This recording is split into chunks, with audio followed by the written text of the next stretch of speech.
Baxın İmam Zaman əleyhissalam bugün niyə gəlmir? Niyə ağanın zuhuru gecikir?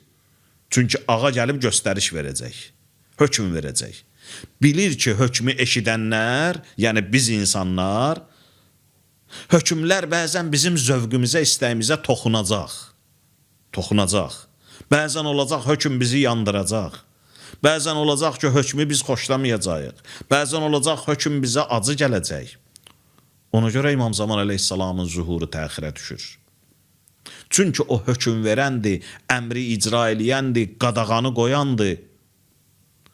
Əsl Allahı və Peyğəmbəri istəyən şəxs o kəsdir ki, o əmrin özünə maraqlıdır. Göstərişə maraqlıdır. Nə olacaq, olacaq. Məsələn, insan gəlir, deyir ki, birinə, sən həccə gedirsən, baş üstə, həccə gedim. Bəhbəhlə həccə gedir. Amma gəl, məsələn, cihada get, orada artıq insan dayanır. Cihada bəhbəhlə gedən gəlir, namazda dayanır. Həzrət Əli əleyhissalam deyirlər, kamil insan nümunəsidir. Nə üçün? Çünki o, hər sahədə, hər bir hökmü bəhbəhlə, şövqlə icra edirdi. Nə niyə deyirdi, nə nə üçün deyirdi, nə fikirləşirdi, nə zövqünə baxırdı, nə istəyinə baxırdı, o bir şeyə baxırdı. Allahımın əmridir, qutardı.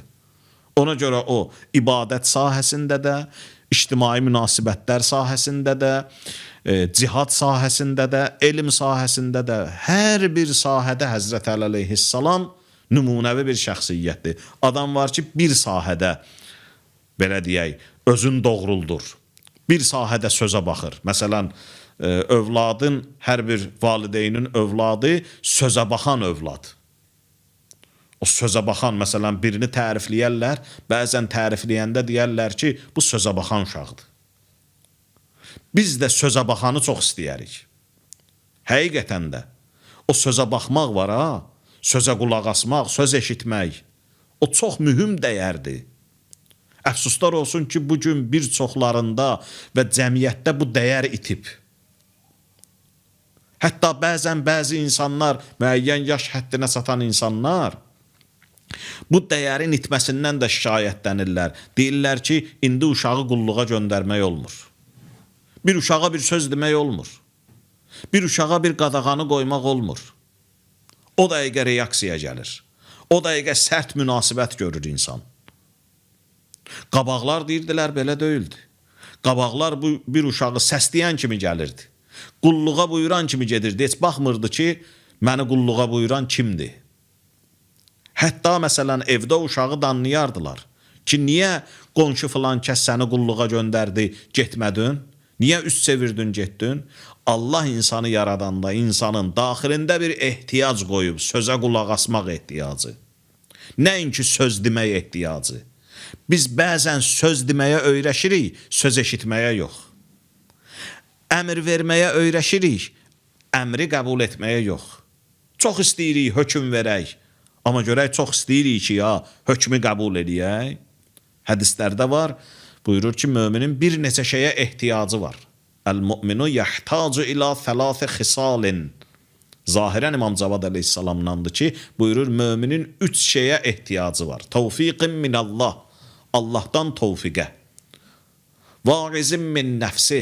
İnsanın içindən moizə eləyənə və bir də qəbul nəsihətin, nəsihət qəbul etməyə. O adam ki, ona nəsihət verir, ondan nəsihəti qəbul etməyə.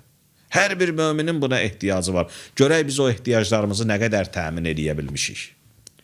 Suya, yeməyə olan ehtiyaclarımızı şükür Allaha təmin edirik. Amma içimizdən bizi vaizə, moizə eləyənə necə? Hətta məsələn, məsciddə bir ruhani, sosial şəbəkədə bir ruhani çıxış eləyir, xütbə deyir, moizə eləyir, gəlirik, otururuq, açırıq, baxırıq, qulaq asırıq, çox gözəl. Moizəyə olan ehtiyacımızı təmin edirik. Olur da insanın ehtiyacı yaranır, gedin bir moizəyə qulaq asın, bir sözə qulaq asın. Həzrət İmam Cavad əleyhissalam buyurur ki, insanın vaizi gərək içindən ola. Və o içdən olan vaizə müminin ehtiyacı var ki, mümin içindən vaizi özü üçün yaratsın. Və Allahdan müvəffəqiyyətə ehtiyac var. Tevfiqin minallah. Bizim ibadətimizdə, itaətimizdə, məsələn, məxsusən Ramazanımızda Allahın müvəffəqiyyətinə, tevfiqatına həqiqətən də ehtiyacımız var. Müminin ehtiyacı var və bu ehtiyacı da Allah təmin edir. Təmin edir ki, bu günləri sən mən oruç tuta bilirik. Namaz qıla bilirik. Başqa dinimizin, Allahımızın bizə buyurduqlarını yerinə yetirə bilirik. Çünki Allah özü tevfiq verir insana. Səbir verir, dözüm verir, güc verir, insanı müvəffəq edir. Və qəbul-i nəsihətin mimmən yənsahuhu, o adamdan ki, ona nəsihət verir, onun nəsihətini qəbul eləyə. Bəli, söz demək bir ehtiyacdır, sözə qulaq asmaq ikinci bir ehtiyacdır. Gərək biz o sözə qulaq asmağı özümüzdə bərpa eləyə bilək.